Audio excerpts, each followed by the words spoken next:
Welcome back, everybody, to the next episode of ChimpChat.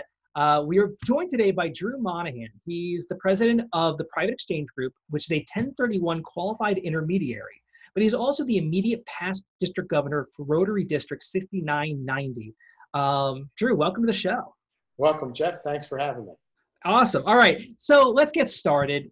First of all, what is a 1031 qualified intermediary so we can explain how COVID-19 was impacted by that? Awesome. So what a 1031 is an opportunity for real estate investors. And that could be anybody that invests in real estate. It could be a single family home or a condo that you rent out. So basically any real estate investor can take advantage of selling that, reinvest in the money, and rolling those taxes over that you would normally pay. So that preserves the equity and also can put you in a better situation with better investments as well. So you can basically, description that you and I have talked about in the past, sort of like playing Monopoly for real, with real property, to where it's a tax deferral strategy, to where people don't pay taxes when they sell an investment property. They just move it over to a different property to accomplish that. Does that sound about right? Yeah, so if you think of the Monopoly, right, you build up to get your 4 green houses.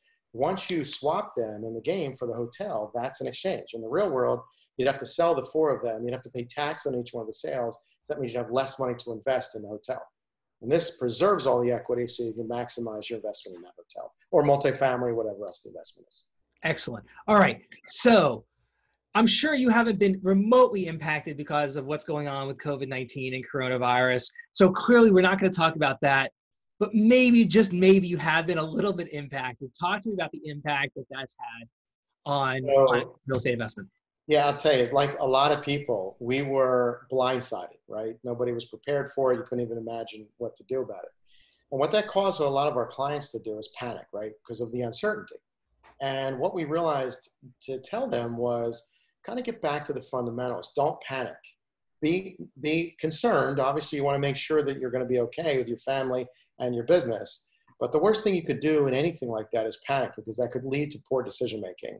And what we're able to do is tell people just to relax, go, deal with real things that are happening, real facts that they're coming down for them to help them get through it. And that's exactly what happened, Jeff. After the first week, when this thing really started hitting with the lockdowns and everything, we were able to calm our customers down by saying, hey, listen, there's help coming. Remember, you panic and make bad decisions. So let's just take it easy a little bit. We have time before we have to make decisions. So don't just sell and hold the money. You might be able to do other things. And actually, most of the customers are fine right now. Excellent. So really, since that first week, basically, most people have sort of realized that this is just, it's temporary, and they've kind of gone back to normal kind of investment kind of approach. Yeah, I mean, listen, there's a handful of clients that still wanted to just sell their property. They don't mind paying the tax. They wanted to hold that cash. And if that's their decision, that's their decision. But I always caution them, especially because we're very consultative-based, to really look at the whole picture and make sure that you understand that impact down the road. So for the most part, a lot of the customers listen to us. Some still wanted to sell and not reinvest, and that's okay. That's their decision. But for the most part, it's kind of settled down now because we have extensions and we have time, which we didn't have before. So you mentioned the extensions. Talk to me about what that means. I know that with a 1031, you have a specific amount of time to identify the next property and actually close on that other property. What happened there?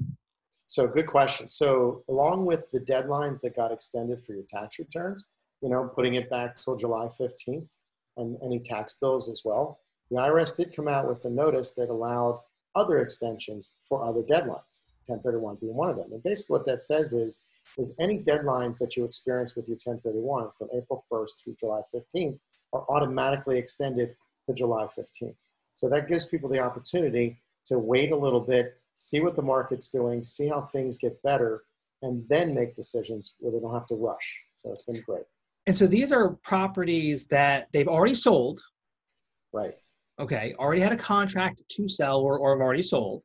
Right. And then they had to identify another property, and they now have more time to identify that property. Exactly, Jeff. So when normal exchange, when you sell, the closing date is what starts the clock, right? So the closing date starts that clock.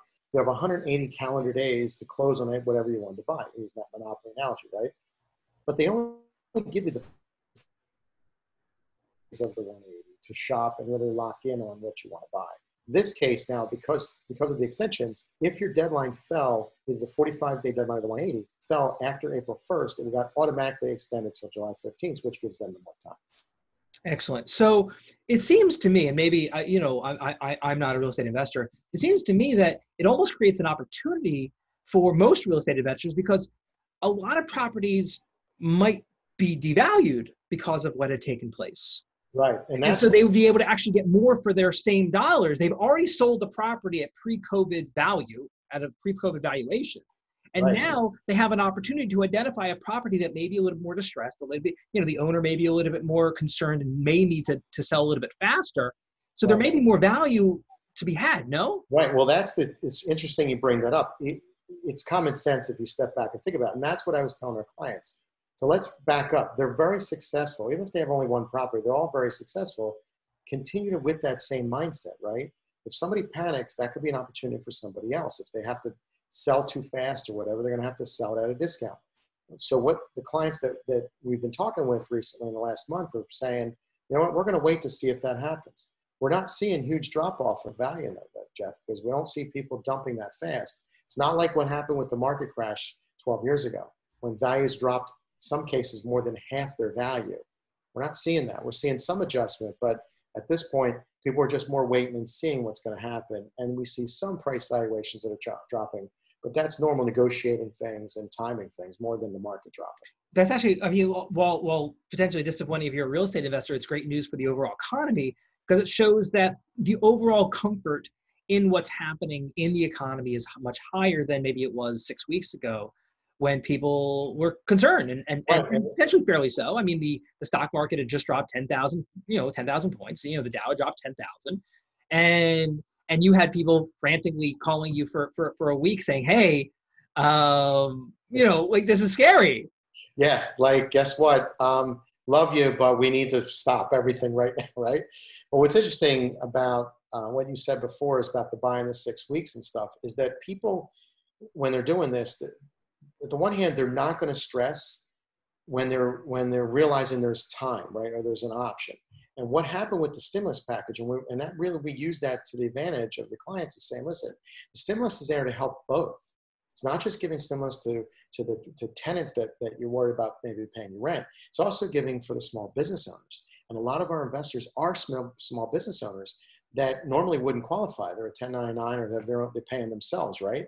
Well, they're able to get help too, that buys them that extra time to get past this wave that's happening, which did not happen before when we were in the last market crash. So we're helping both sides of it, has really calmed the market down a lot from our perspective.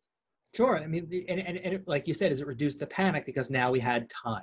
And I think that's, time is the greatest benefit to someone who is panicking.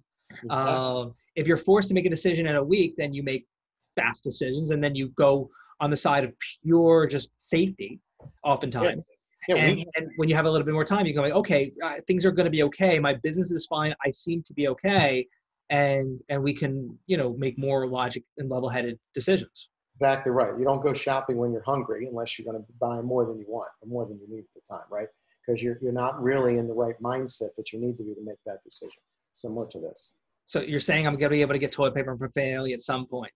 Well, what I'm thinking is I'm not going to have to use the rocks like I've been using. Well, we're going to have a lot more toilet paper coming up shortly after they catch up to the need. I'm just checking. I just want to know. I mean, like, it's getting, like, it's been like a week for me. I mean, like, the smell is becoming palpable. Good thing just shower, buddy. That's all right, fair enough. That's what I've been doing wrong this whole time. All right. So let's pivot a little bit. I mentioned in your intro, you're also the immediate past district governor for Rotary District 6990. And that's actually how we know one another originally. So for those of you who are watching or listening who don't know what Rotary is, give a 30-second description about Rotary. So great. Thanks for asking, Jeff. If you think about it, you run a business in a community or live in a community. You have a vested interest in that community, right? You don't want it to have suffering. You want to have issues. So if you think about people that live or work in a community that have a vested interest, imagine if they got together and said, if the community needs something, some of the stuff we could just do ourselves and help each other out, right?